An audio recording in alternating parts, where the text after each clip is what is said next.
Hello friends, இந்த வீடியோவில் என்ன பார்க்க போறோம்னா, எல்லாருக்குமே ஒரு நல்ல மனசு இருக்கா இல்லையா அப்படின்னு நம்ம பார்க்க தரோம்னா, சில பேருக்கு நல்ல மனசு இருக்கும், சில பேருக்கு கெட்ட மனசு இருக்கும். எல்லாருக்குமே நல்ல மனசு இருக்குது அப்படின்னு வந்து சொல்ல முடியாது. இப்போ பீகாரை சேர்ந்த ஒரு இளைஞர் வந்து பார்த்திங்கன்னா ட்ரெயினில் வந்து போகலான்னு சொல்லி போயிருக்காரு. அப்போ தான் வந்து பார்த்திங்கன்னா ஒரு பொண்ணு வந்து பார்த்திங்கன்னா பாட்டு பாடி வந்து அவர் வந்து ஒவ்வொருத்தட்டையாக வந்து பிச்சை எடுக்கிறத பார்த்துருக்காரு. அதை பார்த்தோன்னா ஒரு மனசே இறங்கல. சின்ன பொண்ணாக இருக்கா, ஆனால் அவள் வந்து பாவம் இப்படி வந்திருக்கா, அவள் ஒன்றுமே இல்லாத இவளையும் நம்ம கல்யாணம் பண்ணக்கூடாது. எவ்வளவோ இளைஞர்கள் வந்து பார்த்தீங்கன்னா இந்த காலத்தில் வந்து பார்த்திங்கன்னா நல்ல மனசோடு இருக்காங்க. சரி சொல்லிட்டு நம்ம ஏன் கல்யாணம் பண்ணக்கூடாதுன்னு சொல்லிட்டு அந்த பொண்ணை வந்து கூப்பிட்டு கேட்குறாரு.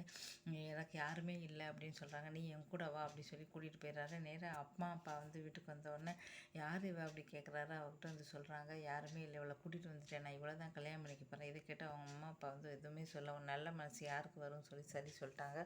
உடனடியாக வந்து கோயிலில் வந்து பார்த்தா சிம்பிளாக வந்து அவர் வந்து மனைவியாக எடுத்துட்டாரு. நான் யாருக்கும் ஒருத்தருக்கு வாழ்க்கை கொடுக்குறதுல இப்போ வாழ்க்கையே இல்லாத இந்த பொண்ணுக்கு வாழ்க்கை கொடுத்தா ஏன் நல்லா இருக்குது, இவளோட வாழ்க்கை லைஃபே மாறும், சாப்பிட சாப்பாடு இல்லாமல் குறுக்க இல்லாமல் இருக்கால எப்படி இருக்கா அப்படின்னு சொல்லிட்டு போயிருக்காரு. இந்த நல்ல மனசு எல்லாருக்கும் வருமா கேட்டால் கண்டிப்பாக வராது.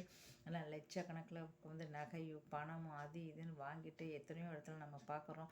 இப்போவுமே இன்னும் காணாது போய் அப்பா வீட்டிலேருந்து நகை வாங்கிட்டு வா, பணம் வாங்கிட்டு வா, வீடு வாங்கிட்டு வா, அது வாங்கிட்டு வா, இது வாங்கிட்டு வான்னு நிறைய பேர் வந்து பார்த்தீங்கன்னா படித்து கூட வந்து பார்த்திங்கன்னா படிச்சிருந்து பெரிய பெரிய வேலையில் இருந்து லட்சக்கணக்கான சொத்து இருந்து கூட பொண்டாட்டி மூலமாக வந்து பார்த்திங்கன்னா நிறைய பணம் வருமா. அதுவும் பெண்ணு வீட்டில் வந்து கல்யாண செலவை வந்து தலையில் கட்டிடுறாங்க. அது போக வந்து பார்த்தா நகை பணம் அப்படி இப்படின்னு சொல்லிட்டு லட்சக்கணக்கில் வந்து பார்த்திங்கன்னா இப்போல்லாம் வந்து வாங்குறாங்க. வாங்கியிருந்து கூட வந்து பார்த்தீங்கன்னா காலம் ஃபுல்லாகவே அந்த பொண்ணுக்கு வந்து பார்த்திங்கன்னா ஏஜ் தான். ஐயோ போதுமே, எனக்கு வந்து நிறைய இடத்துலேருந்து பொண்ணு வந்துச்சு, நீ 100 பவுன் தான், எனக்கு 200 பவுன் நகையோட பொண்ணு வந்துச்சு. எப்போ அந்த பொண்ணு வந்தால் வீடெல்லாம் கிடச்சிருக்கும், இந்த பொண்ணு கிடைச்சா கார் கிடச்சிருக்கும், இந்த பொண்ணு கிடைச்சா லட்சக்கணக்கில் பணம் வந்திருக்கும். காலத்துக்கும் அந்த பொண்ணுக்கு ஏஜ் பண்ணுற ஆண்களை தான் வந்து நம்ம வந்து பார்த்துக்கிட்டு இருக்கோம்.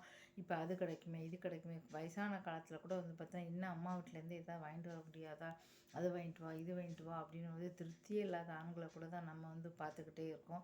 இப்படி இந்த காலத்தில் வந்து பார்த்திங்கன்னா இப்படி ஒரு ஆண்கள் இருக்காளா அப்படின்னு இந்த மாதிரி ஆண்கள்லாம் கிடைக்கிறது ரொம்ப வரப்பிரசாதம்னு சொல்லலாம். ஏன்னா தெய்வங்கள் வந்து நேரில் வராதுன்னு சொல்லுவாங்க. இந்த மாதிரி இவரெல்லாம் வந்து உண்மையிலே வந்து ஒரு தெய்வத்துக்கு சமம் அந்த பையலை. ஏன்னா எவ்வளோ பெரிய எண்ணம் வந்து பாருங்கள். நிறைய பேர் இப்போ வந்து பார்த்தோன்னா எனக்கு பெண்ணு வீட்டிலேருந்து எந்த எந்த காசும் தேவை கிடையாது அப்படின்னு சொல்லிட்டு ஜெய்ப்பூரில் சமீபத்தில் கூட 10 லட்ச ரூபா கொடுத்துருக்காங்க, திருப்பி வந்து கொடுத்துட்டாரு. அதுமாதிரி நகை எனக்கு வேண்டாம், கட்டின புடவையோடு அப்படியே அனுப்புங்க அப்படின்னு சொல்லி எத்தனையோ பேர் வந்து திருமணம் பண்ணிக்கிறாங்க. இருந்தாலும் சரி, அதெல்லாம் எல்லாத்தையுமே மிஞ்சி ஒரு ரோட்டில் இருக்கிற பொண்ணுக்கு வந்து பார்த்திங்கன்னா அடுத்த வேளை சாப்பாட்டுக்கு வழி கிடையாது, அடுத்த வேளை இருக்க இடம் கிடையாது, சாப்பாடு எதுவுமே கிடையாது.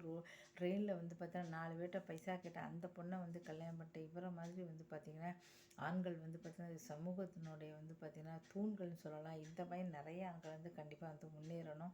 இவரை வந்து இப்போ எல்லாருமே வந்து வாழ்த்திட்டுருக்காங்க. இந்த மாதிரி நல்ல மனசு எல்லாருக்குமே வருமா கேட்டால் வரவே வராது. ஆனால் இருந்தால் கூட இன்னும் தரமாட்டாங்களான்னு சொல்லி பிடுங்க தான் வந்து பார்ப்பாங்க. ஆனால் இவர் எவ்வளோ நல்ல மனசோடு இருக்கார். இதை பார்க்கும்போது தெய்வமே நேரில் வந்த மாதிரி இருக்குது. இந்த வீடியோ பிடிச்சா மறக்காமல் சேனலை வந்து சப்ஸ்கிரைப் பண்ணுங்கள். என்றைக்குமே வந்து பார்த்தோன்னா நம்ம உலகத்தில் வாழும்போது யாருக்காவது ஏதாவது ஒரு உதவி செஞ்சுட்டு தான் போகணும் அப்படின்னு சொல்லுவாங்க. அந்த மாதிரி வந்து பார்த்தீங்கன்னா கண்டிப்பாக இவருக்கெலாம் வந்து பார்த்தீங்கன்னா ஏதாவது ஒரு உதவியை வந்து கண்டிப்பாக ஒரு ஏழை மக்களுக்கு நம்ம வந்து செய்யலாம். இந்த வீடியோ பிடிச்சா மறக்காமல் சேனலை சப்ஸ்கிரைப் பண்ண. நன்றி.